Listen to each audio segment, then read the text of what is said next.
नमस्कार, मैं गोविंद काबरा, लोकमत times campus club और डीएफसी परिवार की ओर से यहां उपस्थित सभी स्टूडेंट्स, उनके पेरेंट्स और टीचर्स सभी का मनपूर्वक स्वागत करता हूं। करियर ये एक सब्जेक्ट ऐसा है कि हर कोई चाहता है कि भाई मुझे बेस्ट करियर ही चूज करना है मेरे बच्चों के लिए। लास्ट 32 इयर्स से मैं इस टीचिंग फील्ड में काम कर रहा हूं और ये 32 इयर्स में जब भी पेरेंट्स स्टूडेंट्स मिलते हैं वो बात करते हैं बेस्ट करियर की। मैं आप सबको बताना चाहता हूं कोई भी करियर बेस्ट करियर नहीं होता है, आपको बेस्ट बनना पड़ता है करियर को अच्छा करने के लिए, राइट। तो सबसे पहले आपको अपने आप में विश्वास रखना होगा और आपके सपनों को आपको आगे बढ़ाना होगा। जहां तक करियर का सवाल है, जो पेरेंट्स को जब मैं पूछता हूं कि आपके हिसाब से बेस्ट करियर क्या होता है ना, तो मैक्सिमम पेरेंट्स एक ही बात करते हैं, सर जिस करियर में अच्छा पैकेज मिलने वाला है वो करियर अच्छा होता है, मतलब पैसा। कुछ लोग बोलते हैं नाम होना चाहिए अपने काम के अंदर, सर हमको रिस्पेक्ट मिलना चाहिए, सर हमको सेटिस्फैक्शन मिलना चाहिए। और जो सबसे पहले होना चाहिए, लेकिन अधिकतर लोगों के करियर सिलेक्शन में ये फैक्टर होता ही नहीं है, वो है कंट्रीब्यूशन इन नेशन बिल्डिंग। देखो, आप सब जानते हैं कि आपने आज 10th स्टैंडर्ड तक के जो पढ़ाई की है, इसमें स्टूडेंट्स आपके मम्मी पापा का, स्कूल और समाज का बहुत बड़ा योगदान है। हमारे देश की जो डेमोक्रेटिक व्यवस्था है इसका बहुत बड़ा योगदान है। और आप आगे भी पढ़ाई करोगे तो इसमें इन सभी का कंट्रीब्यूशन बहुत होगा। तो एक बात आप सबने ध्यान रखना चाहिए, किसी भी क्षेत्र में आप करियर कीजिए, आपको इस समाज को, देश को वापस देने की नीयत आपके मन में होनी चाहिए। आज हम एक थोड़ा सा अलग सा फैक्टर आपके सामने डिस्कशन में लाएंगे, that is age of settlement. मैं पिछले 8-10 वर्षों से ऑब्जर्व कर रहा हूं कि दिन से दिन स्टूडेंट्स को अपने लाइफ में सेटल होने में काफी समय लग रहा है। बच्चों को, लड़का हो चाहे लड़की हो, इनकी पढ़ाई चल रही है 26, 27, 28 तक, जॉब उसके आगे शुरू हो रहा है। और हर माता पिता चाहता है कि भाई 1-2 साल तो भी हम काम कर ले और उसके बाद हम शादी करें। मतलब 28, 30, 32 ये उस शादी की उम्र चले गई है। आज के जितने भी सामाजिक प्रश्न हैं उनमें यह एक बहुत बड़ी समस्या है, एज ऑफ सेटलमेंट बराबर है एज ऑफ मैरिज, और फिर उसके आगे उनकी लाइफ शुरू होने वाली है। हमको ऐसा लगता है कि हम लोगों ने पढ़ाई इस तरह से करना चाहिए, पढ़ाई करते समय कुछ ऐसे स्किल्स और हैबिट्स हमने अपने आप में डेवलप करना चाहिए, सो दैट हम लोग उम्र के 22-23 के एज में हम लोगों को हम कमाई करने में लग जाना चाहिए, राइट। और पढ़ाई करने के लिए पूरा जीवन है। देखो, आप कितने भी एज तक पढ़ते रहो कम है, कितनी भी पढ़ाई करो कम है, आप वहां से आगे अपडेशन करते रहिएगा आपके नॉलेज में और आपके करियर में आगे बढ़ने के लिए, उसमें मुझे कोई आपत्ति नहीं है। बट आपकी लाइफ वहां शुरू अगर हो जाती है, अगर मैं सामाजिक भाषा में बात करूं तो हम लोग, हर स्टूडेंट जो लाइफ में आगे बढ़ेगा, सेटल होकर, शादी होकर, बच्चे होकर, वो रिटायर होने के 5-7 साल पहले ही उन सभी के बच्चे, एक या दो जो भी है, वो लाइफ में सेटल हो जाना चाहिए। ये अगर होता है तो 110% आगे का लाइफ का पार्ट आप एंजॉय कर सकते हो। अदरवाइज आज सोशल मीडिया पर जो मैसेजेस वायरल हो रहे हैं, 55 में बच्चे की सेटलमेंट की चिंता, 60 में उसके शादी की चिंता, 65 में उसके बच्चों की चिंता, लाइफ कब जिएगा तू, राइट। इन सभी को एक आंसर है कि हमने करियर का रास्ता और ऐसा करियर चुनना चाहिए जिससे हम एक बार 22-23 में सेटल हो जाए और फिर उसके आगे हम लोग पढ़ते रहें। अब ऐसे ऑप्शंस है क्या? 100% ऐसे ऑप्शंस है। मैं आज शुरुआत वाले पार्ट में थोड़े से नॉन कन्वेंशनल प्रोफेशंस के बारे में बात करूंगा, नॉन कन्वेंशनल करियर जिसको चॉइस या प्रायोरिटी बहुत बाद में मिलती है समाज में, उनके बारे में बात करूंगा। जो आप सभी के फेवरेट आईआईटी, मेडिकल, इसके बारे में बात करूंगा, बट लेटर फेज में बात करूंगा। एक 2+3+2 का जो पैटर्न है, राइट, हम नए एजुकेशन पॉलिसी भी बात करने वाले हैं। ये क्या पैटर्न है? 11 प्लस 12, ये 2 साल की पढ़ाई, उसके बाद 3 साल ग्रेजुएशन या कुछ स्ट्रीम्स में 4 साल होगा वो, और उसके बाद अगले 2 साल में या तो किसी कॉम्पिटिटिव एग्जाम के माध्यम से हम लोग जॉब में लग जाएंगे, या तो पीजी कर कर इमीडिएटली जॉब में लग जाएंगे। मतलब 23 वाले एज में हम लोगों की अर्निंग अच्छी खासी शुरू होना चाहिए, राइट, या 23 वाले एज में हम लोग 23-24 में बिजनेस में सेटल हो जाना चाहिए, right. No doubt settlement business में इतनी जल्दी होती नहीं है, बट स्टार्ट हो जाना चाहिए।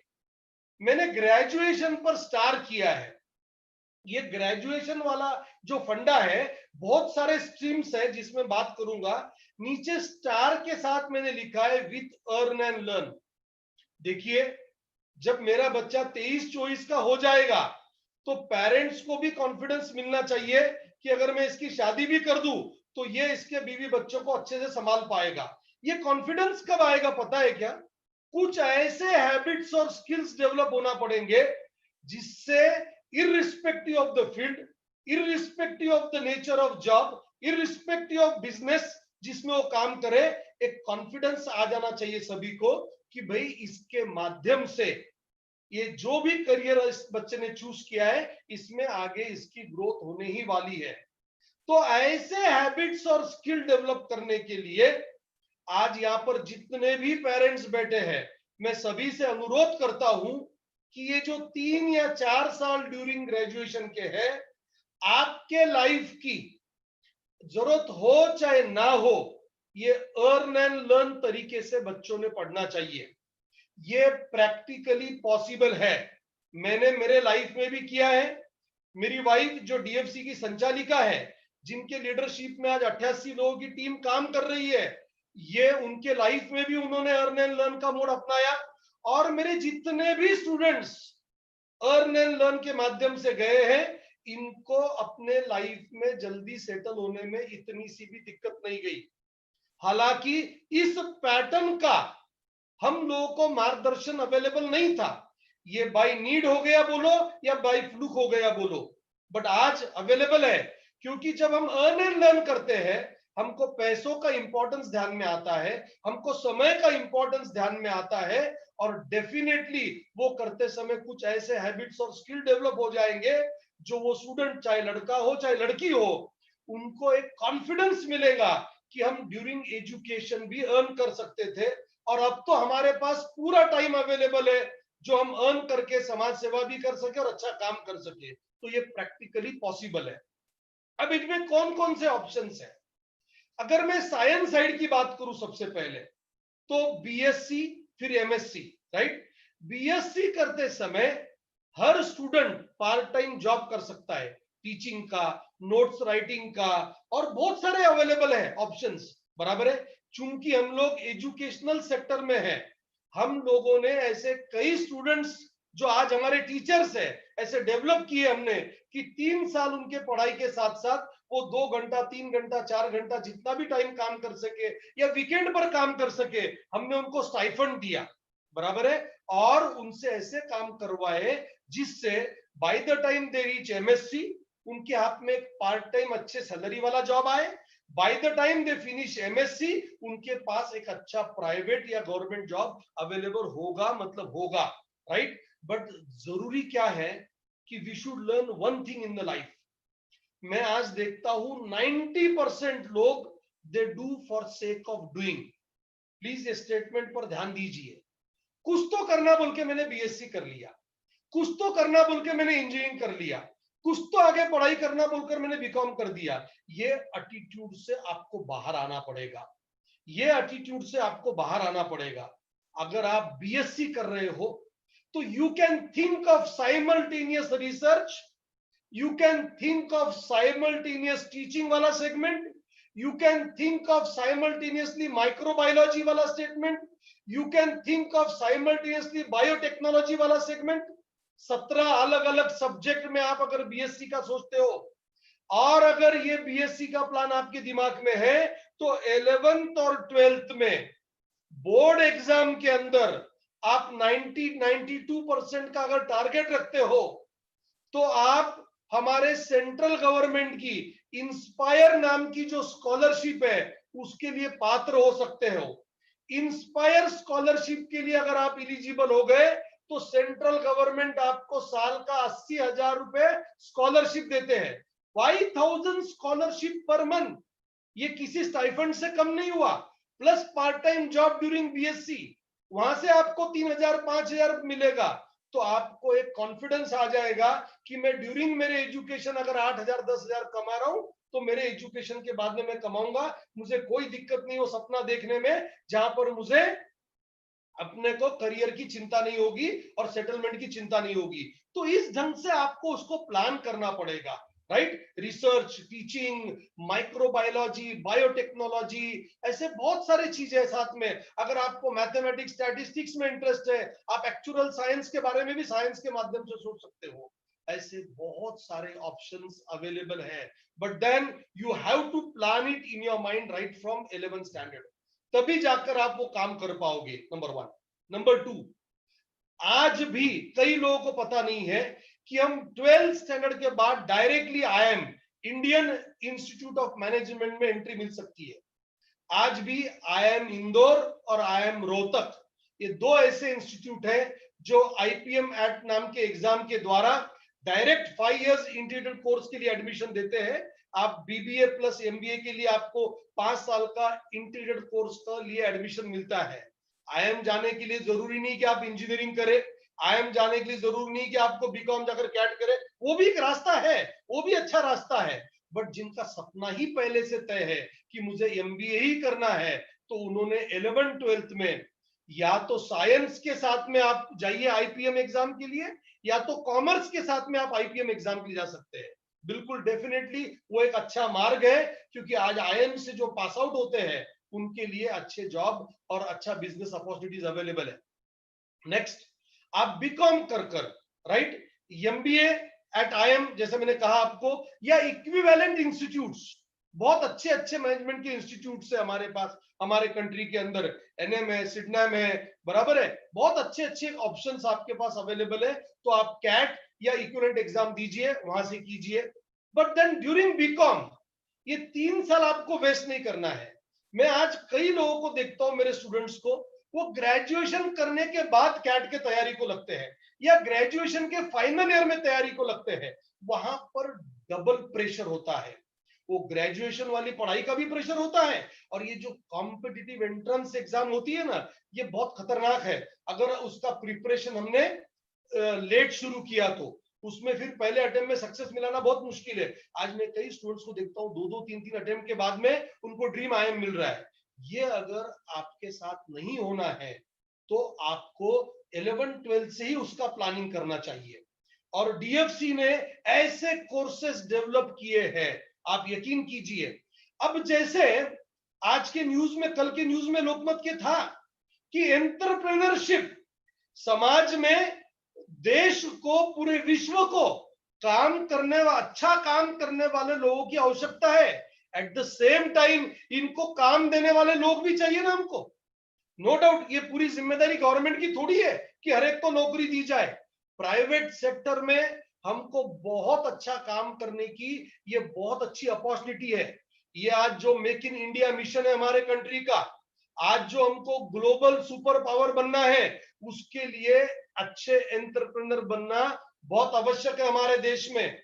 आज एंटरप्रेन्योरशिप डेवलपमेंट के लिए, right, entrepreneurship development institute of India Ahmedabad की एक ऐसी इंस्टीट्यूट है जहां पर बहुत अच्छी तरह से एंटरप्रेन्योरशिप को प्रमोट किया जा रहा है। तो आप बीकॉम, बीए, बीएससी इंजीनियरिंग करने के बाद वहां का सपना लेकर काम कर सकते हैं। एंटरप्रेन्योरशिप को डेवलप करने वाले कई दूसरे प्राइवेट इंस्टीट्यूट भी है, but then you have to keep it in your mind. मैं आपको मेरे लाइफ का एक किस्सा बताता हूं। 9th स्टैंडर्ड में मेरे टीचर परिहार सर, राष्ट्रीय हिंदी विद्यालय जालना का मैं विद्यार्थी हूं, परिहार सर हमको सिविक्स पढ़ा रहे थे। उस वक्त उन्होंने मेरे मन में वो बीज रोए, उन्होंने कहा काबरा तू नौकरी करा भी तो थोड़ा सा एक्सपीरियंस लेने के लिए करना, लेकिन तूने कम से कम 50-100 लोगों को नौकरी देना चाहिए, ऐसा काम कर। तू क्या करेगा मुझे नहीं पता, बट तुझे वो करना है। उनकी ये बात दिमाग में इतने अच्छी तरह से बैठ गई थी। मैंने 4 साल नौकरी की है बजाज ऑटो वॉलूज में, लेकिन हर वक्त मेरे दिमाग में वही बात थी कि सर ने ऐसा क्यों कहा और मुझे उस रास्ते पे चलना चाहिए। मेरे वो सर बहुत अच्छे सर है, और यकीन कीजिए उस चीज ने मुझे फोर्स किया अलग अलग जीवन में ऑप्शंस ट्राई करने के लिए। भगवान की कृपा से मेरी जिनसे शादी हुई शीतल काबरा, उन्होंने भी मुझे बहुत साथ दिया समाज के अन्य मेरे रिश्तेदारों के अलावा, और आज एक एंटरप्रेन्योर के रोल में मैं आया हूं और इस ढंग से हम लोग काम कर रहे हैं कि आज डीएफसी की 88 लोगों की टीम हमारे साथ में है। तो ये एंटरप्रेन्योरशिप को भी हम लोग मन में रखकर काम कर सकते हैं। और आज जहां पर स्टार्टअप का जमाना है, पहले एक समय था जहां पर पैसा है तो आप बिजनेस कर सकते हैं, पैसा नहीं तो आप बिजनेस नहीं कर सकते हैं, ऐसी वाली स्थिति थी। तो आज वो स्थिति अवेलेबल नहीं है। सिर्फ चाहिए दृढ़ संकल्प, सिर्फ चाहिए इच्छा शक्ति। ये इच्छा शक्ति, ये दृढ़ संकल्प के मदद से आप 110% एंटरप्रेन्योर बनने का सपना देख सकते हो। आप हजारों लोगों को काम करने का सपना देख सकते हो। मेरे प्यारे भाइयों बहनों, पेरेंट्स, बच्चों को ये ट्राई करने दीजिए। थोड़ा प्रॉब्लम आएगा जिंदगी में, उतार चढ़ाव तो ऐसे भी आप कुछ भी कीजिए आने वाला है। ऐसी मुझे नहीं पता एक भी व्यक्ति की जिंदगी जिसके जिंदगी में उतार चढ़ाव नहीं आते हैं। आप चाहे नौकरी कीजिए चाहे बिजनेस कीजिए, उतार चढ़ाव आना ही है। एक गलत फहमी के हम शिकार है कि बिजनेस में बहुत प्रॉब्लम्स आ सकता है, बहुत लॉस आ सकता है। मैंने शुरू में एक स्टेटमेंट किया था, कुछ हैबिट्स और स्किल्स ये अगर आपके पास है तो बिजनेस में कितने भी बड़े उतार चढ़ाव आने दीजिए, आपको प्रॉब्लम नहीं आएगा। इसके साथ साथ अभी देश में national law schools, national law universities है, 23 नेशनल लॉ यूनिवर्सिटीज है, जहां पर आप 12th के बाद डायरेक्ट इंटीग्रेटेड कोर्सेस में एडमिशंस ले सकते हैं। तो ये जो अलग अलग करियर के ऑप्शंस है, इनके बारे में आपने जरूर सोचना चाहिए। अगर if you wish to do it, DFC has launched all such courses. हमारी जो नई नेशनल एजुकेशन पॉलिसी आई है, सरकार को उसको इंप्लीमेंट करने के लिए 10 से 15 साल लगेंगे, ऐसी न्यूज है अभी तो, बराबर है। 22-23 में वहां पर उसका इंप्लीमेंटेशन शुरू होगा, बट फुल फ्लेज इंप्लीमेंटेशन के लिए 10 से 15 साल लगेंगे। उस पॉलिसी के तहत सरकार ने कहा हम 9 से ऐसे ऑप्शंस आपको अवेलेबल करके देंगे। अब ऑलरेडी आप 10th पार कर चुके हैं, लेकिन डीएफसी ने उसके ऊपर काफी सोचा समझा। ये पॉलिसी एक्चुअली 2019 में ही ड्राफ्ट हुई थी, अभी कानून बनकर पास हो गया वो। तो हमने वहीं पर सोच लिया था कि हम बच्चों को 10th के बाद ये सारे ऑप्शंस अलग करके देंगे। उसके बारे में फिर मैं बाद में आऊंगा आपके पास। तो ये अच्छे अच्छे कोर्सेस है जिनके बारे में हर स्टूडेंट ने सोचना चाहिए, राइट। ये ऑप्शंस के बारे में अगर आपको और डिटेल मालूमात चाहिए तो आप डीएफसी के हेल्पलाइन नंबर पर, जो मैं अंत में आपके साथ शेयर करूंगा, आपने वहां पर एसएमएस करना है आपका नाम और आपका नंबर और आपका ईमेल आईडी। तो हम आपको डिटेल जानकारी भेजेंगे, और आप हमसे इंटरेक्ट करना चाहते हैं तो उसके लिए भी मैं आखिरी में चर्चा करूंगा आप लोगों के साथ में। लेकिन एक बात आप जरूर ध्यान रखिए कि आपको during graduation earn and learn should be the compulsory part during graduation. इस बात को आप जरूर ध्यान में रखिएगा और उसके साथ ही आगे बढ़िएगा। ये प्रैक्टिकली पॉसिबल है। ऐसा ही एक सेगमेंट और जिसको विशेष रूप से इंपॉर्टेंस हम लोगों ने देना चाहिए, पूरे विश्व में, न केवल भारत में, पूरे विश्व में सबसे ज्यादा मैन पावर की जो आवश्यकता है वो रिसर्च सेगमेंट में है। संशोधन में ये मैन पावर, संशोधन के क्षेत्र में सबसे बड़े मैन पावर की आवश्यकता है। अब संशोधन के तरफ जाने के लिए जरूरी नहीं आप साइंस साइड से ही जाए, आप किसी भी फील्ड में जाकर संशोधन कर सकते हैं। भाई टोल के ऊपर कम से कम समय में पैसा कैसा लिया जाए, ये भी एक रिसर्च का विषय बन सकता है। तो रिसर्च हर सेगमेंट में होगा, बट जो बच्चों के दिमाग में बात बैठी होती है उसके तहत मैं कुछ बातें बताऊंगा।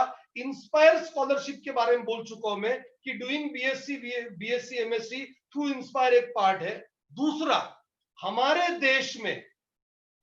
देश में आज आईआईएससी बेंगलोर, इसके अलावा 7 Eicher, Indian institute of science education and research, IISc Bangalore या आईसर, यहां पर अगर आपको एडमिशन लेना है बीएससी एमएससी विद रिसर्च करने के लिए, तो एक केवीपीवाई नाम की एग्जाम देना होगा आपको, किशोर वैज्ञानिक प्रोत्साहन योजना में। अंत में साइंस, कॉमर्स, आर्ट्स, किसी भी फील्ड में आपको करियर करना हो, कॉम्पिटिटिव एग्जाम के लिए कोई चॉइस नहीं है, देना ही होगा आपको।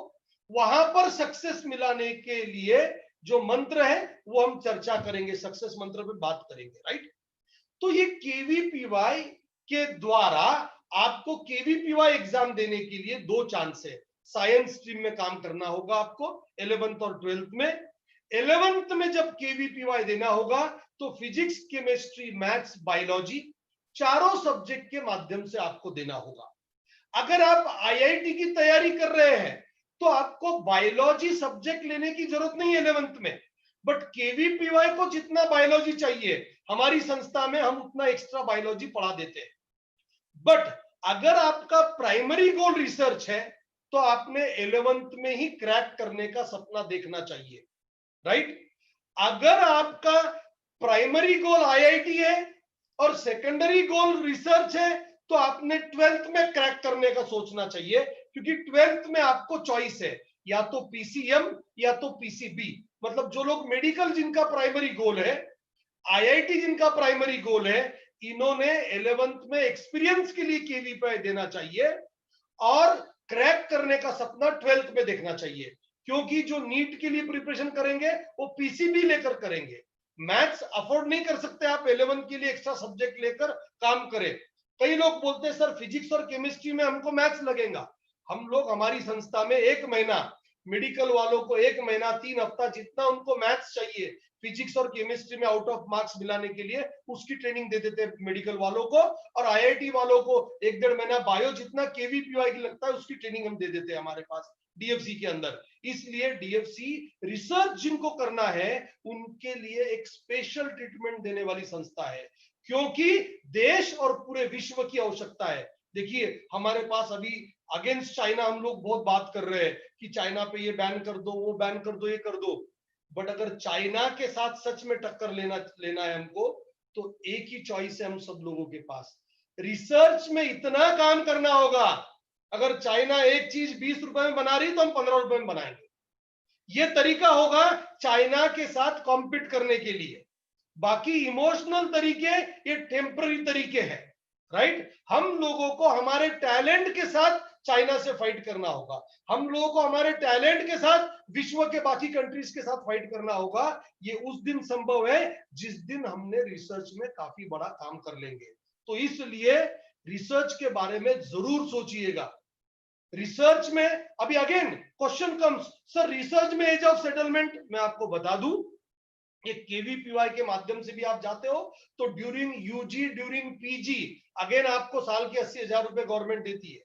आप साइमल्टेनियसली काम करो, अलग तरीके से आपकी अर्निंग भी हो सकती है। तो आपको एज ऑफ सेटलमेंट की वहां पर चिंता नहीं है। यूजी के बाद पीजी करो, आप पीएचडी के लिए करो, अगेन आपको स्टाइपेंड का ह्यूज अमाउंट मिलता है सेंट्रल गवर्नमेंट से। बट ऑफ कोर्स ये सब करना आपने अच्छे इंस्टीट्यूट से, और उसका प्लानिंग 11-12 से ही होगा।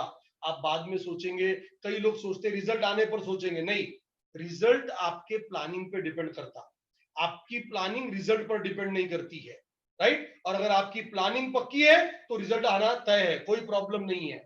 और गलती से नहीं आया तो उसके लिए भी डीएफसी ने आपके लिए बहुत सारा प्लान बी के ऑप्शंस बना के रखे, चिंता मत करो आपके लिए। Plan B should be the inbuilt part of plan A, right. चलो आगे बढ़ते हैं हम लोग। तो रिसर्च के बारे में आप जरूर सोचिएगा। नेक्स्ट, अब ये मोस्ट प्रेस्टिजियस प्रोजेक्ट है डीएफसी का, मतलब डीएफसी का है, इसका ये मतलब नहीं कि आप डीएफसी में ये करना चाहिए, बट ये सोच आपके दिमाग में आना चाहिए। जितने भी लोगों को सिविल सर्विसेज में जाना है, आईएएस, आईपीएस, आईआरएस बनने का जितने भी लोगों का सपना है, उन ऐसे स्टूडेंट्स के लिए 10वी नंतर 5 वर्षातच यूपीएससी, ये कॉन्सेप्ट हमने अभी लॉन्च किया है। 8-10 साल पहले हमारा जब अनुभव कम था इस सेगमेंट में का, हमारा नॉलेज कम था इस सेगमेंट में का, हम ही बच्चों को बोलते थे कि आप क्या करो, पहले इंजीनियरिंग कर लो, आप क्या करो, पहले मेडिकल कर लो, आप क्या करो, पहले बीएससी एमएससी कर लो और बाद में यूपीएससी की तैयारी कीजिए। यूपीएससी की प्री रिक्विजिट कंडीशन है ग्रेजुएशन। ये क्यों बोलते थे? क्योंकि माँ बाप का डर हमारे आंखों के सामने था, सर गलती से नहीं हुआ तो क्या, एटलीस्ट कुछ तो प्रोफेशन हाथ में होना चाहिए, ये एक डर है। और ये डर के वजह से बहुत बड़े सामाजिक प्रॉब्लम्स का सामना हम लोगों को करना पड़ रहा है। आप इंजीनियरिंग करोगे 12वीं के बाद 4 साल के अंदर, कम से कम अज्यूम करते आप सब क्लियर होते गए। इंजीनियरिंग में इतना काम है, इतने सबमिशन से, इतने सब्जेक्ट से कि वो पढ़ाई करते करते प्रैक्टिकली यूपीएससी की तैयारी को सेकेंडरी इंपॉर्टेंस मिलता है, रादर इंपॉर्टेंस नहीं मिलता है। 4 साल में इंजीनियरिंग करने के बाद 1 से 2 साल की तैयारी का समय, उसके बाद शुरू होते हैं हमारे अटेम्प्ट, उसमें भी 1 या 2 अटेम्प्ट लग गए तो और 4 से 5 साल, तो 12वीं के बाद 9 साल, 18 और 9 27, और उसमें भी अगर बच्चे ने बोला 1 अटेम्प्ट और चाहिए तो माँ बाप बोलते हैं बेटा अब हम तेरे शादी के लिए 30 तक नहीं रुक सकते, जो इंजीनियरिंग का प्रोफेशन है चल उस पर कुछ काम कर ले, और वो बच्चे का सपना अधूरा रह जाता है वहां पर। बराबर है? ये ऐसे कई केसेस हमने देखे हैं, हमने बहुत स्टडी की और अंत में इस 10वीं नंतर 5 वर्षात यूपीएससी के कॉन्सेप्ट पर हम लोग आए। ये कैसे पॉसिबल है? प्लान बी इनबिल्ट पार्ट है इस कोर्स का, कैसे समझ के लीजिए। हमने प्रपोज किया है 11वीं और 12वीं आप साइंस लेकर काम कीजिएगा, बट कॉमर्स आर्ट्स लेकर भी कर सकते हैं। जिनका सपना बहुत क्लियर है, बहुत स्पष्ट है, आप कॉमर्स और आर्ट्स लेकर भी कर सकते हैं, कोई दिक्कत नहीं है। 11-12 साइंस लीजिए, कॉमर्स लीजिए, आर्ट्स लीजिए, कोई प्रॉब्लम नहीं, बट हमारा प्राइमरी एडवोकेसी ये साइंस के लिए थी। क्योंकि 2 साल में अगर कुछ आपके मन में बदलाव आया तो आपके लिए कुछ एग्जिट्स अवेलेबल है। साइंस साइड में जो बात कर रहा हूं मैं, साइंस साइड में क्या एग्जिट अवेलेबल है? हम लोगों ने यूपीएससी का जो फाउंडेशन 11-12 में बिल्ड करने वाले हैं, साइंस साइड में जो काम कर रहे हैं उनके लिए एनडीए का भी एक ऑप्शन अवेलेबल है, जो बाय डिफॉल्ट 11-12 साइंस के साथ जुड़ा वाला है। अगर किसी को 12th के बाद एनडीए की तरफ जाना है तो उन्होंने साइंस कंपलसरी फिर हमारे साथ लेना है। एनडीए आपका अगर सपना नहीं है तो you can think of commerce और आर्ट्स, रादर आर्ट्स, कोई दिक्कत नहीं हमको उसके अंदर। तो 11th और 12th के अंदर हम यूपीएससी एमपीएससी का स्ट्रॉन्ग फाउंडेशन डेवलप करके देंगे। उसमें कितना क्या पढ़ाया जाता है उसका पूरा कंटेंट हम आपके साथ शेयर कर देंगे। उसके लिए सिर्फ मुझे चाहिए हमारे हेल्पलाइन नंबर पर आपका नाम, आपका phone number, contact number, WhatsApp number, email ID और आपका ड्रीम। तो उससे जुड़े वाले हमारी जो कॉन्फ्रेंसेस होंगी इंडिविजुअली, जहां पर हम इंटरेक्ट कर पाएंगे प्रॉपरली, आज जितना समय मिलेगा आज भी हम आपसे इंटरेक्ट करेंगे, अलग से भी और इंटरेक्ट करेंगे आपसे, तो हम वहां पर आपको डिटेल बता सकते हैं कि वहां क्या क्या एग्जैक्ट कंटेंट होने वाला है। ये 12th के बाद जो अगले 3 साल है वो बहुत इंपॉर्टेंट है। डीएफसी में काम करते समय, स्टडी करते समय, आप फिर चाहे साइंस साइड से हो, चाहे कॉमर्स साइड से हो, चाहे आर्ट साइड से हो, तीनों के लिए हमारा प्लेटफॉर्म एक ही है। बराबर है? और हम एडवोकेसी करते हैं कि आपने एटलीस्ट 12th के बाद में बीए ज्वाइन करना चाहिए।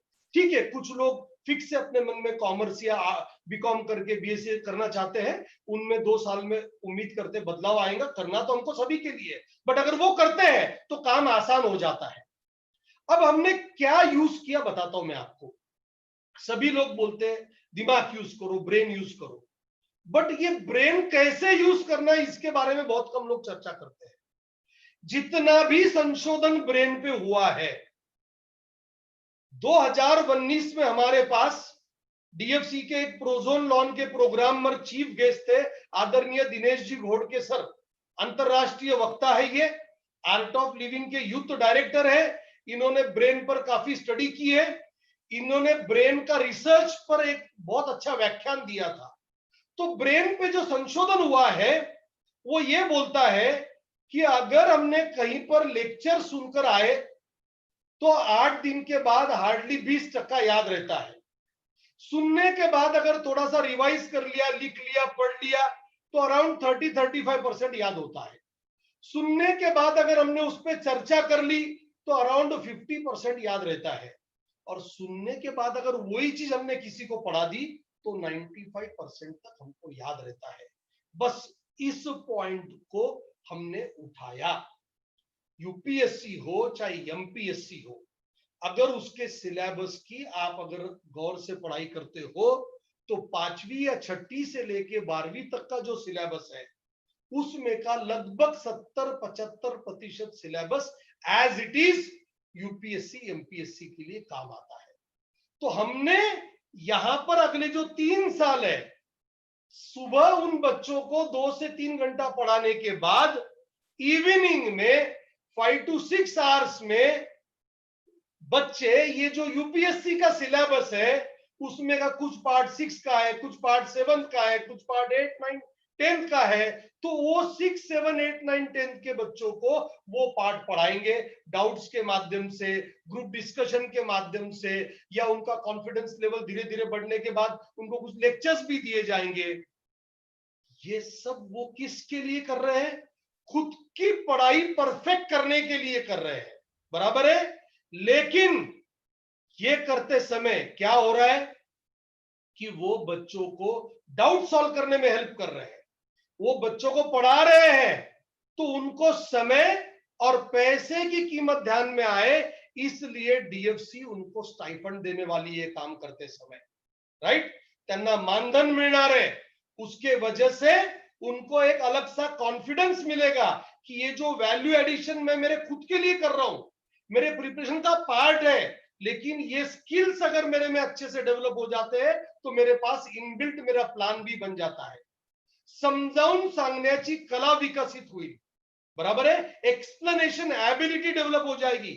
आज दुनिया में कोई भी ग्रेजुएट किसी भी फील्ड का अगर एक्सप्लेनेशन एबिलिटी के साथ है वो, तो सेल्स एंड मार्केटिंग के किसी भी सेगमेंट में उसका करियर अच्छे से बन सकता है, बराबर है। इस बात को आप ध्यान में दीजिए। आप देखिए हमारे आजू बाजू में समाज में देखिए, आप चाहे बिजनेस कर रहे हो चाहे नौकरी कर रहे हो, सबसे इंपॉर्टेंट स्किल कौन सी है?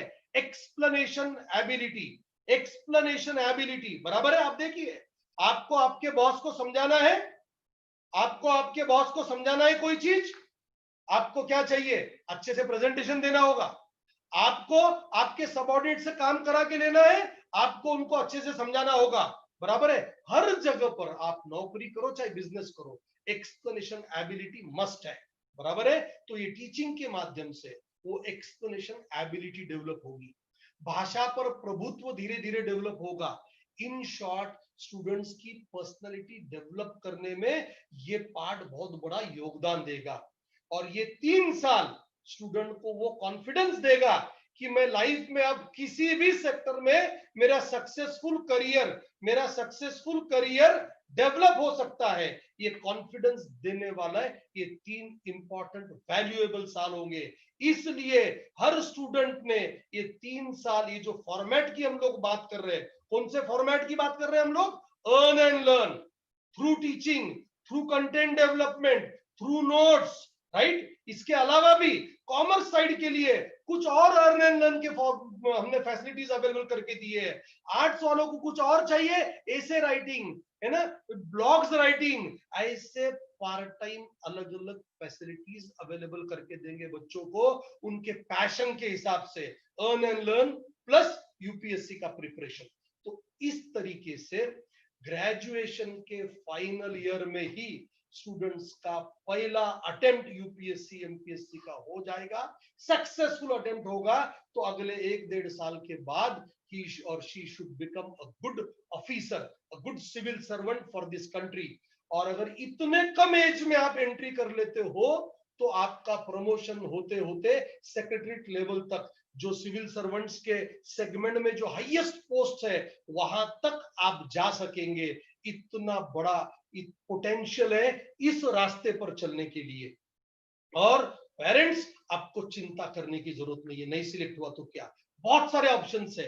बीबीए के बाद आप एमबीए कर सकते हैं, बीए के बाद आप एमबीए कर सकते हो, आपको फाइनेंशियल सेगमेंट्स में बहुत सारे ऑप्शंस है, एक्चुअल साइंस में बहुत सारे ऑप्शंस है आपके पास, राइट। तो बहुत सेगमेंट्स है। ये जो कोर्स है डीएफसी का 5 साल करने के बाद मल्टीपल ऑप्शंस देने वाला कोर्स है। 12th के बाद अगर ये कोर्स का इनबिल्ट पार्ट है, अगर आपको गलती से लगा कि नहीं मुझे अब सीईटी करना है, इंजीनियरिंग देना है, तो 12th साइंस से अगर आप जा रहे हो तो उसमें it will take care of preparation of CET also. CET की अलग से बैच है मेरे पास, लेकिन अगर आपको यूपीएससी रास्ते पर चलने की इच्छा है तो आप इस रास्ते से, इस बैच के थ्रू जाएंगे। तो ऐसे बहुत सारे नॉन कन्वेंशनल कोर्सेस अवेलेबल है। सिर्फ उस रास्ते पर मार्गदर्शन करने वालों का बहुत बड़ा अभाव था, और वो अभाव संचालिका शीतल काबरा मैम ने 88 लोगों के टीम से स्टडी करवाकर ऐसे वंडरफुल कोर्सेस पूरे समाज के लिए, ऑल ओवर इंडिया के स्टूडेंट्स के लिए अवेलेबल करके दिए। ये कोरोना वाली स्थिति, ये पूरे देश में, पूरे विश्व में तकलीफ देने वाली स्थिति है, मैं मानता हूं, लेकिन इस स्थिति में जिन लोगों ने, जिस किसी काम में आप हो, वहां पर ब्लेसिंग इन डिस्गाइज आहे त्या परिस्थितीमध्ये सकारात्मक दृष्टिकोन ठेवून काय चांगलं करू शकतो याचा विचार करून आपल्या व्यवसायामध्ये किंवा आपल्या नोकरीमध्ये आपण खूप काही चांगलं करू शकतो, शिकू शकतो। आणि त्याच माध्यमाने डीएफसी ने ये टीचिंग का एक ऐसा ऑनलाइन प्लेटफॉर्म डेवलप कर लिया है, जो ऑडियो और वीडियो और स्क्रीन शेयरिंग मोड ऐसे डेवलप किया है कि पूरे भारतवर्ष के स्टूडेंट्स ये सभी प्रकार के कोर्सेस का एडवांटेज ले सकते हैं ऑनलाइन एजुकेशन के माध्यम से। तो अब फिजिकल बाउंड्रीज की कोई सीमा नहीं है हमारे लिए, हमारे सारे कोर्सेस ऑनलाइन चलेंगे, 2 साल 5 साल। पूरे विश्व के भी हमारे पास कुछ अदर कंट्रीज के भी रिक्वायरमेंट्स आ रहे हैं, हम एक्सप्लोर करने की कोशिश कर रहे हैं अदर कंट्रीज में हमारा मार्केट भी। तो ये सब पूरे दुनिया में हम काम कर सकते हैं, इस बात पर आप सबको विश्वास रखना चाहिए। तो ये अभी तक हमने बात की रेगुलर मेडिकल इंजीनियरिंग के अलावा की बात।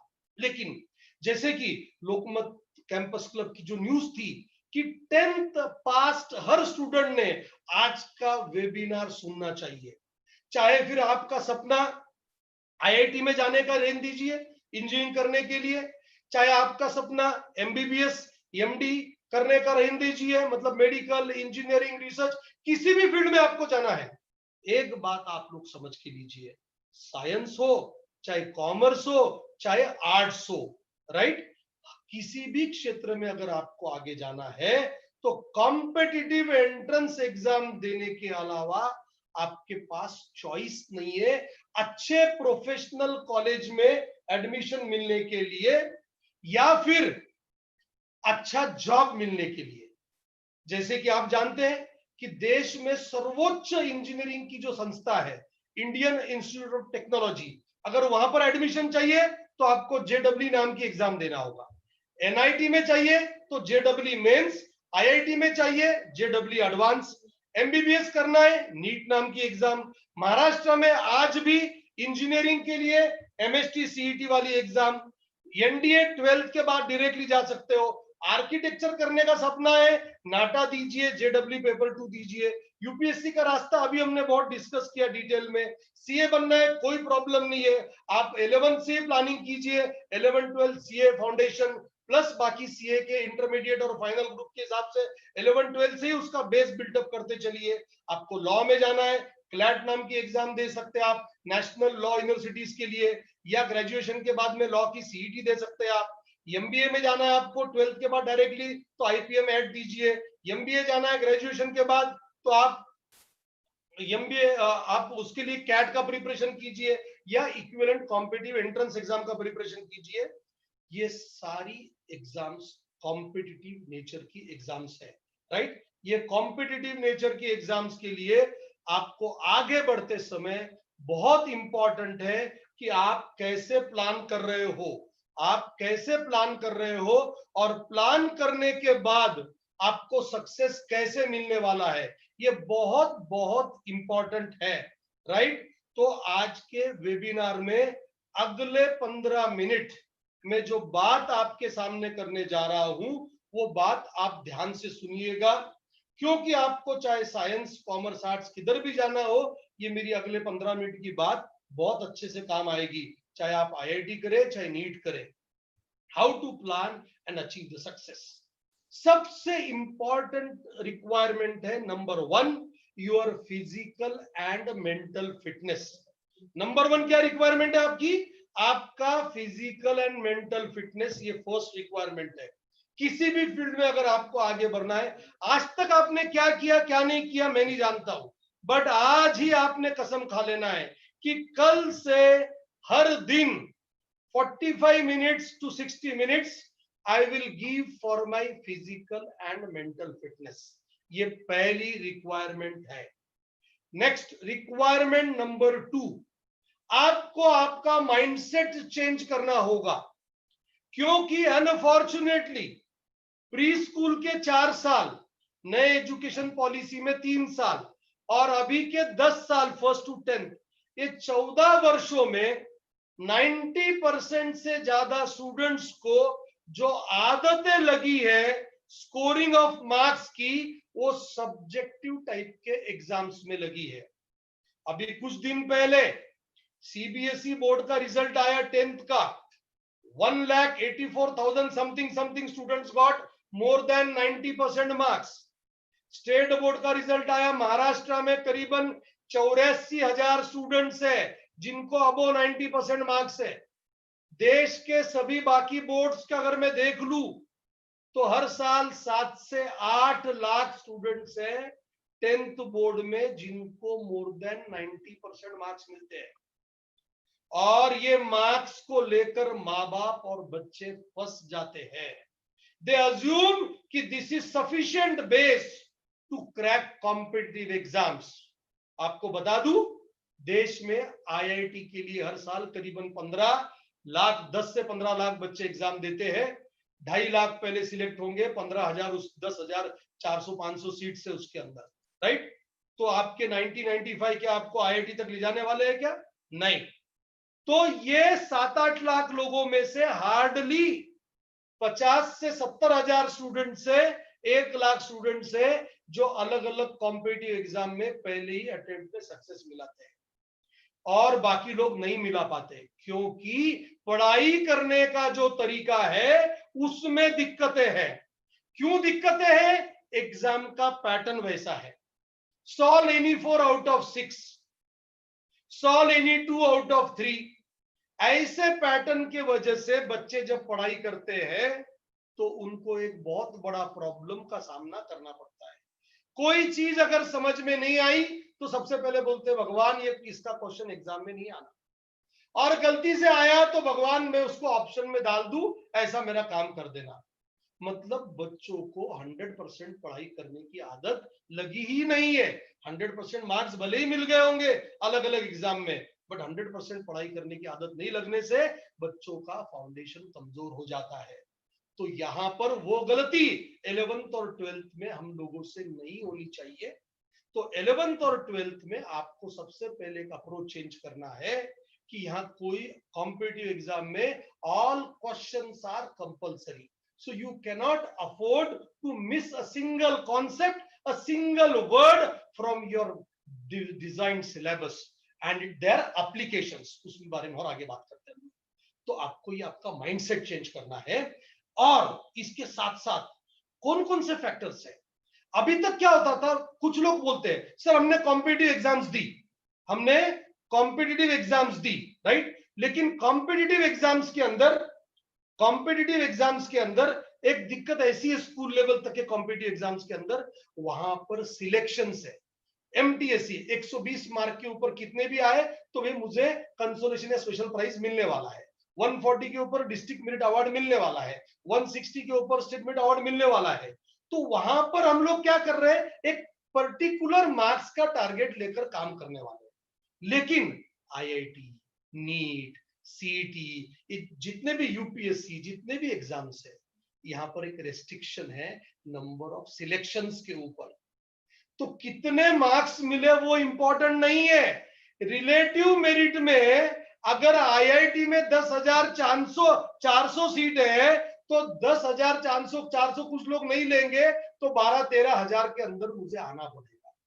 मार्क्स कितने कम है या कितने ज्यादा है वो इंपॉर्टेंट नहीं है। ये भी हो सकता है आपको 90-95% मिलके भी सिलेक्शन ना हो। तो यहां पर आप लोगों के लिए बहुत इंपॉर्टेंट है कि आपको आपका माइंडसेट करना है। एक इससे जुड़ा वाला प्रॉब्लम क्या है, पहले मैं वो डिस्कस करता हूं, राइट। एक जुड़ा वाला प्रॉब्लम एक समझ के लीजिए। आज तक हमारी क्या मान्यता है कि practice and hard work are the keys to all great achievements, बराबर है, irrespective of the field, science commerce art सभी के लिए एप्लीकेबल है, सभी के लिए एप्लीकेबल है। लेकिन आगे मैंने क्वेश्चन पूछा, बट अगर ये बट वाला पार्ट जो प्रॉब्लम है वो मैं आपके साथ अभी शेयर करूंगा अगले 5 मिनट के अंदर। उसके लिए मैं एग्जाम्पल दे रहा हूं जेडब्ल्यू मेंस के रिजल्ट का। एग्जाम्पल भले ही मैं जेडब्ल्यू मेंस के रिजल्ट का दे रहा हूं, but it is applicable for all types of competitive exams. So please science commerce arts आपको किधर भी जाना हो, ये कॉन्सेप्ट को समझ के लीजिए। आपके मालूमात के लिए 2019 तक जेडब्ल्यू मेंस, देखो आईआईटी जाने वालों के लिए जो रास्ता है, पहले लेवल की एग्जाम मतलब जेडब्ल्यू मेंस, राइट, उसके थ्रू एनआईटी को भी एडमिशन दिया जाता है इंजीनियरिंग कॉलेज में, और उसके बाद में की नेक्स्ट स्टेप जेडब्ल्यू एडवांस। करीबन 10 से 13 लाख 15 लाख स्टूडेंट जेडब्ल्यू मेंस देंगे, और उसमें से 2.5 लाख बच्चों को सिलेक्ट किया जाएगा जेडब्ल्यू एडवांस लेवल 2 के लिए। 2019 तक ये 360 मार्क की एग्जाम हुआ करती थी, बराबर है। और अब 2020 में इसका थोड़ा सा फॉर्मेट चेंज हो गया, 300 मार्क की एग्जाम हो गई। उससे पढ़ाई करने में कोई फर्क नहीं पड़ेगा, बट एक फॉर्मेट चेंज हुआ है। तो अपने पास 360 वाले स्टैटिस्टिक्स से हम वो सिर्फ कॉन्सेप्ट समझ के लेंगे, राइट। ये 360 मार्क की एग्जाम है काय के लिए, आईआईटी की लेवल 1 या NIT direct admission with eligibility of board marks, right, और सिलेक्शन फॉर आईआईटी लेवल 2। आप सबके मालूमात के लिए कट ऑफ मार्क्स समझता है ना आपको, कि 360 में से कम कितने मिले तो मेरा आईआईटी एडवांस के लिए एडमिशंस मिलेगा। जिन लोगों ने कई करियर के वेबिनार सुने होंगे जहां पर अक्सर आईआईटी और मेडिकल की ही बातें होती है, वहां पर सुना होगा कि तुमको डरने की जरूरत नहीं है, कट ऑफ मार्क्स काफी कम होते हैं सिलेक्शन के लिए, आईआईटी एडवांस के लिए। बट जिनको मालूमात नहीं है, अगर मैं उनको पूछूं कि 360 में से कम कितने मिले तो आप आईआईटी के एडवांस को सिलेक्ट होंगे, कोई बोलता है 300, कोई बोलता है 250, कोई बोलता है 200, बराबर है। आप सबके मालूमात के लिए 2013 से लेकर अभी तक जितनी मेरी यादाश्त काम करती है, जितना स्टैटिस्टिक्स का मुझे ज्ञान है, highest cut off had been 113, highest cut off मतलब 360 में से 113 वाले का सिलेक्शन, बराबर है। बीच बीच में तो ये कट ऑफ 82, 83, 76, 72 तक आ चुका था। बट एग्जाम्पल लेते हैं समझने के लिए, हम 120 की बात कर लेते हैं। 360 में से 120 मतलब 33% मार्क्स जिनको मिल गए उनका आईआईटी एडवांस के लिए सिलेक्शन हो गया। You cannot term this as a success. It is a success for large number of coaching classes only. It is not a real success. ये सिर्फ एलिजिबिलिटी वाला पार्ट है कि you have been selected for IIT advance, लेकिन 113, 115, 160, 140 open category में अगर आप है तो आपको किसी भी एनआईटी में अच्छी ब्रांच नहीं मिलेगी वहां पर, राइट। मैं सब ओपन के कट ऑफ की बात कर रहा हूं कौन से समझने के लिए, बराबर है, नो डाउट। बट आप अप्रोप्रिएट जिस किसी कैटेगरी में हो गए वहां थोड़ा सा इससे कम होगा, और क्या है, बट कॉन्सेप्ट रिमेन सेम। तो 33%, और कितने लोगों को मिल रहा है, अगर 10 लाख स्टूडेंट्स में पकड़ता हूं, 15 भी नहीं पकड़ता हूं तो 2.5 लाख, मतलब मेरे देश में सिर्फ 25% स्टूडेंट्स है, मेरे देश में सिर्फ 25% स्टूडेंट्स है जिनको अबव 33% मार्क्स मिल रहे हैं। 10th का स्टैटिस्टिक्स क्या बताया आपको मैंने अभी, 7 से 8 लाख स्टूडेंट्स है अबव 90 वाले, और यहां पर क्या है, सिर्फ 25% स्टूडेंट से अबव 33% वाले, क्वांटिफाई करूं तो सिर्फ 2.5 लाख, 7 लाख लोग अबव 90% मार्क्स वाले 10th के मेरे पास, और 12th में जिनको 33% मार्क्स मिले जेडब्ल्यू मेंस में, ऐसे कितने, सिर्फ 2.5 लाख है। वो 5 लाख कहां गए जिनको 90% मार्क्स मिलते 10th के अंदर, उनको यहाँ 33 भी नहीं मिल सके। Forget about cut off and selection, my question is on getting the marks, बराबर है। क्योंकि आपको कॉम्पिटिटिव एग्जाम 11th 12th वाली जो आप प्लान करेंगे, मैं बताऊंगा आपको उसके लिए क्या करना है आपको, don't worry, I will give the solution, I will just not discuss the problem, I will give you solutions, don't worry. तो ऐसा क्या हो गया कि मेरे 90% वाले स्टूडेंट को 10वीं वाले 33% भी मार्क्स नहीं मिले? क्या आप जानना चाहते हैं, समझना चाहते हैं? डेफिनेटली हाँ, इसीलिए आप लोग वेबिनार में आए, तो समझ के लीजिए इनके साथ क्या होता है। देखिए एग्जाम का फॉर्मेट क्या है, मल्टीपल चॉइस क्वेश्चन फॉर्मेट। जेडब्ल्यू मेंस जब 360 मार्क की थी, 30 questions physics, 30 questions chemistry, 30 questions mathematics. अब 300 के फॉर्मेट में 25-25 क्वेश्चंस, ठीक है, उससे फर्क नहीं पड़ेगा हमको, अपन 30-30 एग्जांपल लेते हैं समझने के लिए, ठीक है। हर सब्जेक्ट के अंदर कम से कम 30-30 चैप्टर्स है, एवरेज में 30 से लेकर 35 तक चैप्टर्स है। मतलब एक चैप्टर से अगर क्वेश्चन आया एग्जाम में तो कितना आएगा, 1। और आप जो प्रैक्टिस वाली किताबें एमसीक्यूज किसी भी पब्लिकेशन की ले लो या प्राइवेट कोचिंग क्लासेस की ले लो, बहुत सिलेक्टेड क्वेश्चंस है तो कम से कम 300 क्वेश्चन है, और सारा खिचड़ी है तो कम से कम 500 से 700 क्वेश्चन है। चलो मान के चलते हैं आपको अच्छे टीचर्स ने पढ़ाया, आपने भी अच्छी मेहनत की, ऑन एन एवरेज 15 से 20 दिन एक चैप्टर पढ़ाने के लिए एक सब्जेक्ट एक टीचर ने लिया, आपने 15 से 20 दिन सेल्फ स्टडी की, 15 से 20 दिन में आपने 500-700 एमसीक्यूज पूरे सॉल्व किए। हर स्टूडेंट अपने आप को सवाल पूछ सकता है कि अगर मैं 500 एमसीक्यू सॉल्व करता हूं तो कम से कम मेरे 50 तो गलत होंगे ना, 500 में 50 गलत हुए ये कोई बोलता ही नहीं है, स्टूडेंट्स भी, टीचर्स भी, पेरेंट्स भी। इसको एनालाइज कैसे करते हैं, सर 500 में से 450 राइट आ गए, मतलब मेरे बच्चे की 90% पढ़ाई हो गई। क्या गलत है भाई, है ना, सही सोच है ना कि भाई 500 में से 450 राइट आ गए, मतलब मेरे बच्चे की 90% पढ़ाई हो गई। और काबरा सर ने लोकमत कैंपस क्लब के वेबिनार में बताया कि कट ऑफ तो उन्होंने जिंदगी में 33% का देखा था। चलो कितना भी बैड लक चले, कोरोना ये है, 33 का 66 हो जाएगा भाई, और क्या होगा, अपनी तो 90% पढ़ाई हो गई, मतलब अपनी नैया पार है। यहीं पर आपने अपने आप के लिए एक खड्डा खोद लिया।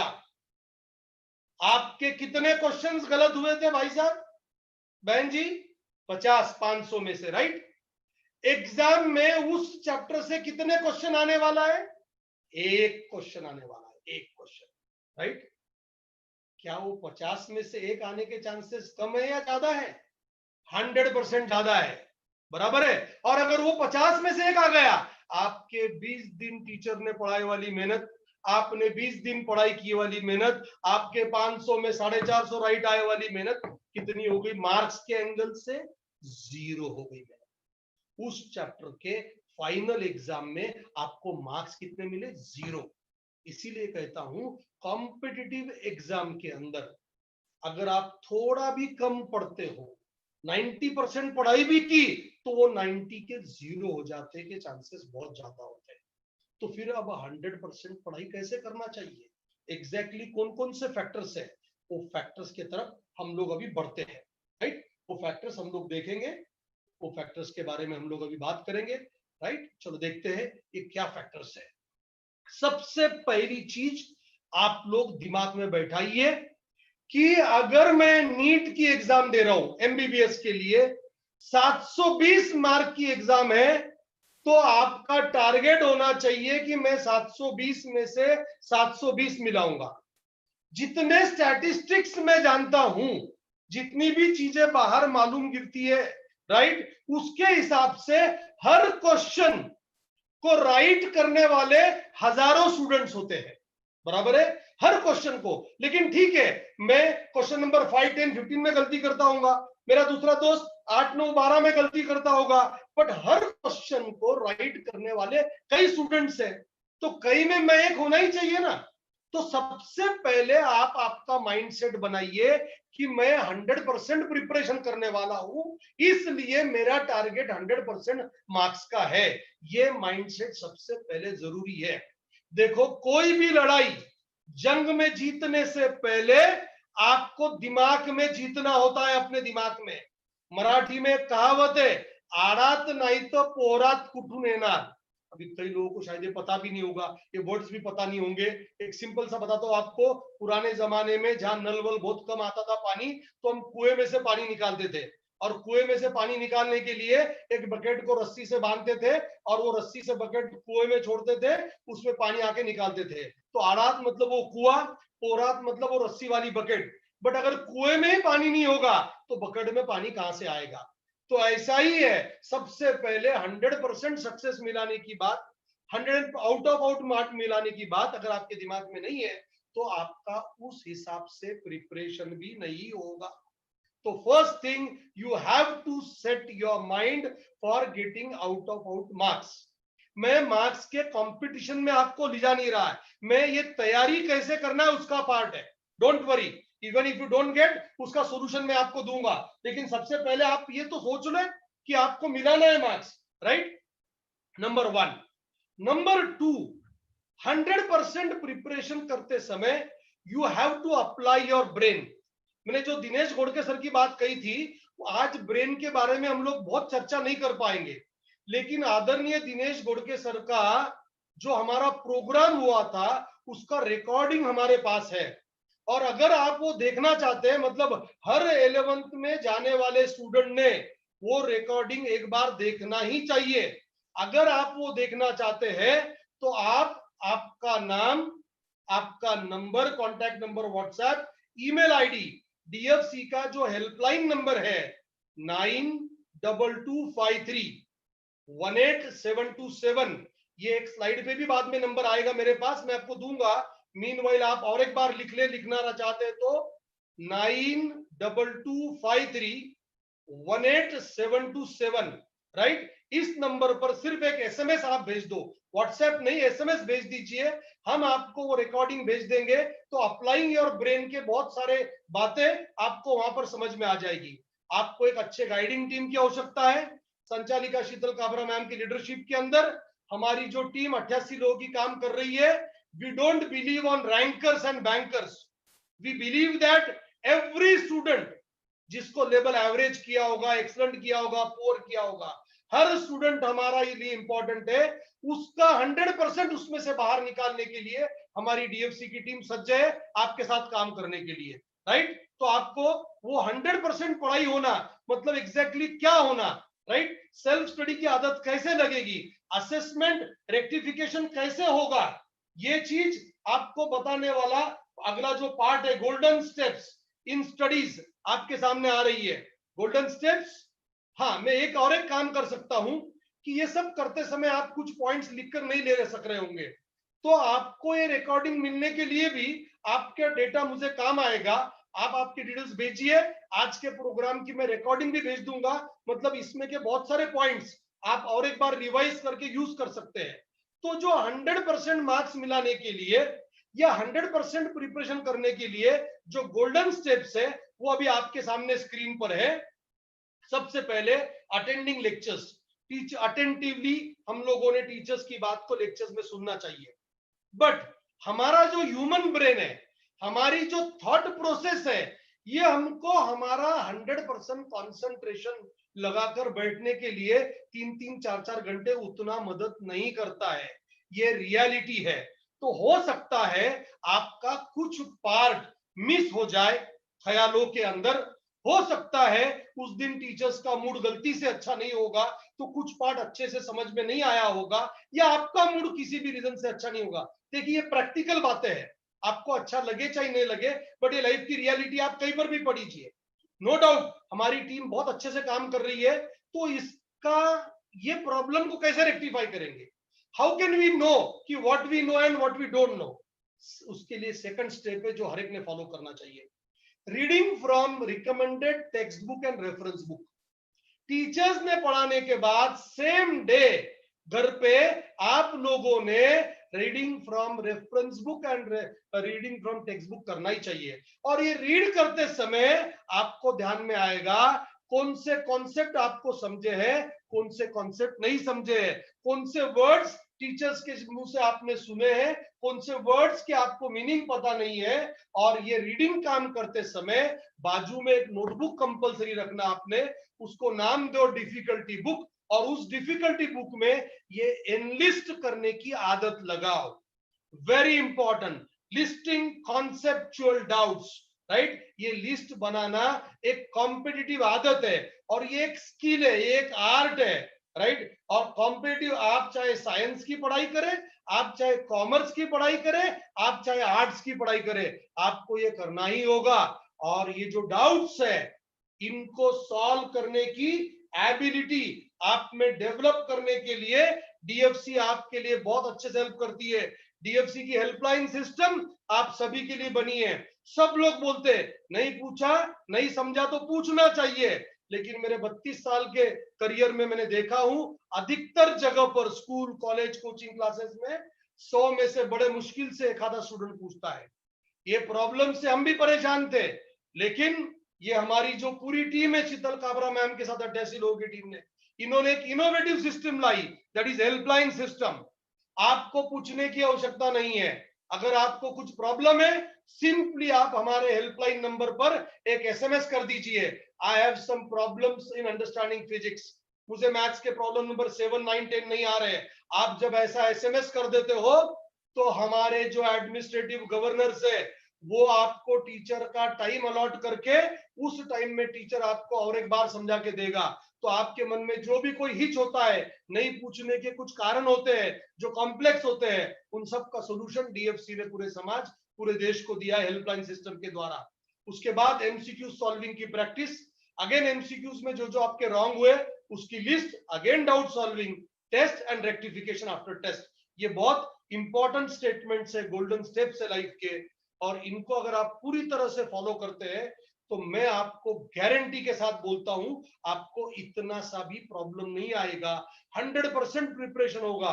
लेकिन इसमें सबसे एक अहम भूमिका है, वो अहम भूमिका क्या है, टीचर्स को अपने साइड से फीडबैक देना या डीएफसी को अपने साइड से फीडबैक देना। देखिए अगर हम लोग डॉक्टर के पास जाते हैं और अगर हमने डॉक्टर्स को बोला ही नहीं कि हमारे पैर दुख रहे हैं, कि सर दुख रहा है, कि पेट दुख रहा है, डॉक्टर ना तो इन्वेस्टिगेशंस कर पाएंगे, ना डॉक्टर्स ना तो ट्रीटमेंट दे पाएंगे। बस वही चीज यहां पर भी एप्लीकेबल है। आपको सिर्फ एक मैसेज करना है, या अभी हमने कोविड-19 की सिचुएशन में गूगल क्लासरूम का ऐप यूज किया है इन सब चीजों के लिए, उस पर आपको पोस्ट करना है कि मुझे ये प्रॉब्लम्स है करके, तो आपको टीचर्स या तो एक्सप्लेनेशन का वीडियो देंगे या आपके साथ 1-to-1 इंटरेक्शन होगा वीडियो कॉन्फ्रेंसिंग के द्वारा और आपको सॉल्व करके मिलेंगे, या सिंपली कोई क्वेश्चन का सिर्फ आंसर चाहिए तो आंसर मिल जाएगा। तो ऐसे सिस्टम्स हमने डेवलप किए, लेकिन उसके लिए आपको ये आदत लगाना जरूरी है कि सर ये मेरे डाउट्स है, मुझे सॉल्व करके चाहिए। और काबरा मैम और मैं आप सबको अश्योर करते हैं हमारे टीम की ओर से कि हर स्टूडेंट को जितने भी डाउट्स आते हैं उनको सॉल्व करके देने की हमारी जिम्मेदारी है 110%। तो ये हेल्पलाइन सिस्टम के माध्यम से हमने ये सब डाउट सॉल्व करना है। बट अब एक सबसे इंपॉर्टेंट क्वेश्चन क्या है यहाँ पर, जैसे मैंने आपको बोलते बोलते बोला कि on an average her subject में 30 से 35 चैप्टर्स है। मतलब हर स्टूडेंट को अगर मैं सिर्फ 3 सब्जेक्ट भी अगर बात करूं पीसीएम पीसीबी की तो 100 चैप्टर्स है। वैसे ही यूपीएससी एमपीएससी सीए आप जितने भी एग्जाम्स लो भाई 70 80 100 चैप्टर्स है। अब हर चैप्टर का हर डाउट मैंने किया क्या नहीं किया क्या सॉल्व किया क्या ये याद रखना बहुत बहुत डिफिकल्ट टास्क है।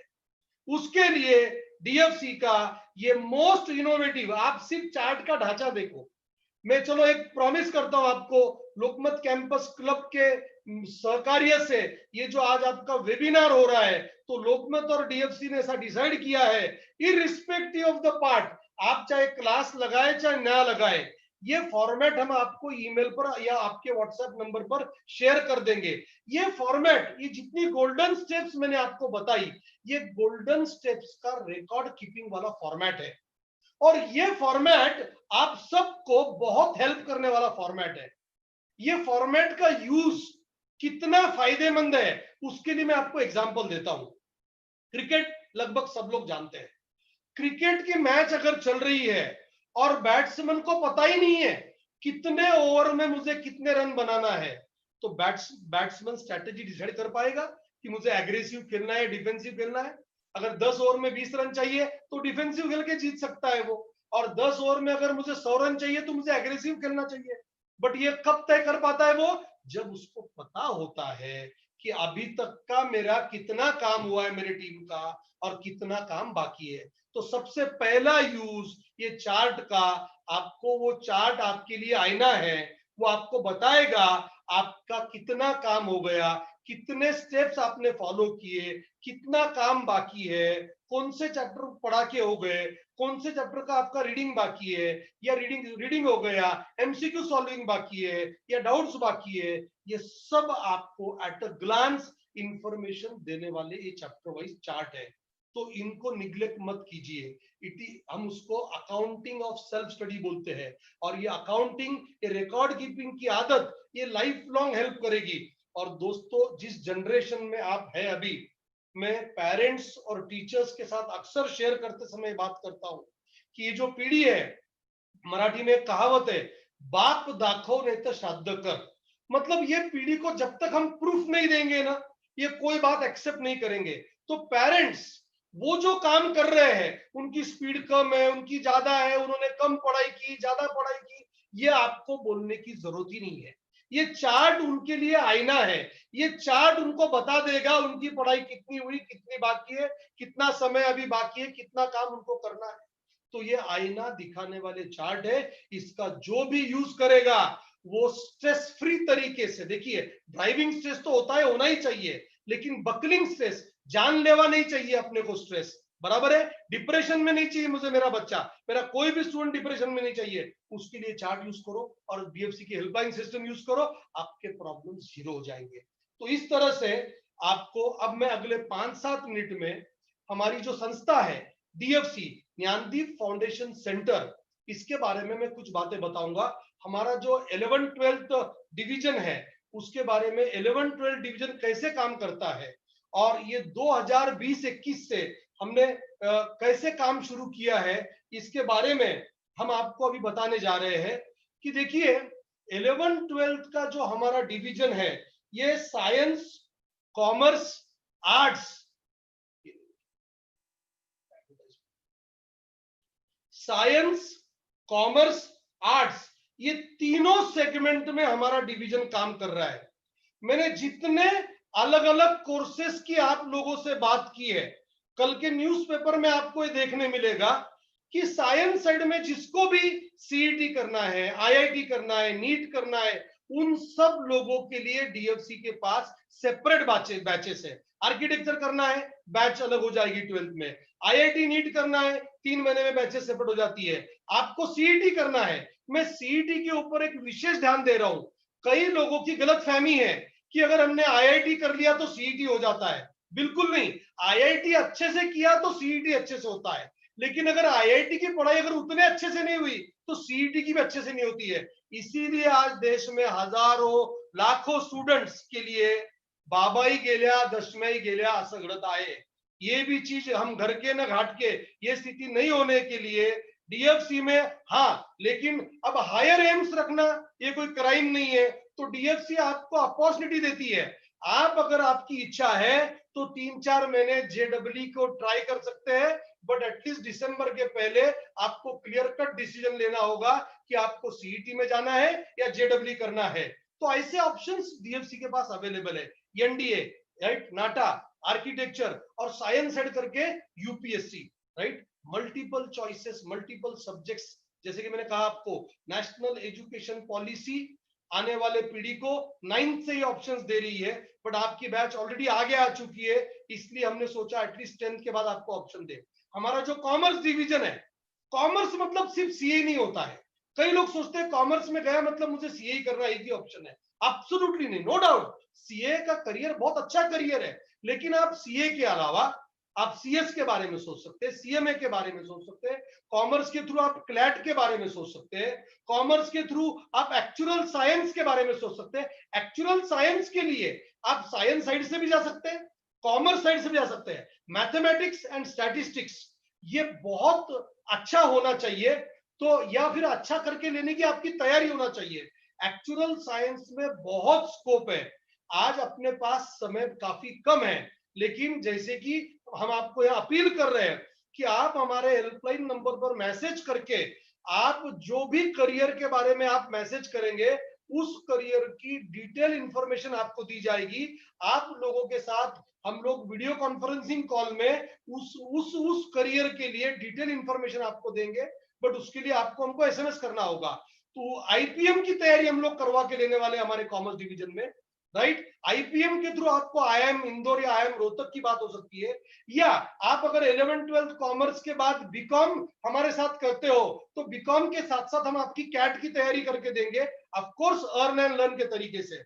कोई अगर आर्ट्स ले रहा है तो आर्ट्स के साथ भी हम लोग लॉ की सीईटी बोलो, क्लैट बोलो, यूपीएससी बोलो, एनडीए नहीं यहाँ पर 11th-12th में, बट सीडीएस की तैयारी हम लोग करवा के ले सकते हैं आपका, जो ग्रेजुएशन के बाद होते हैं। इन सभी कोर्सेज के लिए कल से बैचेस शुरू हो रही है। साइंस आर्ट्स के लिए कल से, कॉमर्स के लिए परसों से। जो भी स्टूडेंट्स डीएफसी का जो ऑनलाइन प्लेटफॉर्म का जो तरीका है पढ़ाने का, डीएफसी का काम तो अच्छा ही है, टीचर्स अच्छे ही है, लेकिन ऑनलाइन प्लेटफॉर्म पे किस तरह से हम बच्चों का इंटरेस्ट बना के रख रहे हैं, वो अगर आपको समझ के लेना है तो आपको हमारे हेल्पलाइन नंबर पर आज ही एसएमएस करना होगा।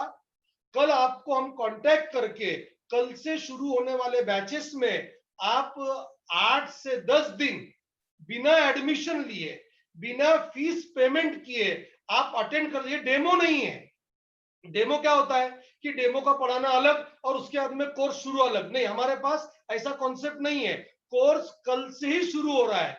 सिर्फ 8-10 दिन के बाद में आपको एक ही डिसीजन लेना है कि अगर मुझे डीएफसी में अगले 2 साल कम से कम करना है तो I should take admission and do it, और अगर मुझे नहीं करना है तो I should henceforth I should not attend the class. तो ये फैसिलिटी भी हमने अवेलेबल करके दी है।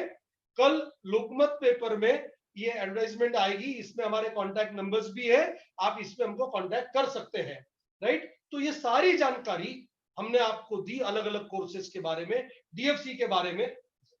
डीएफसी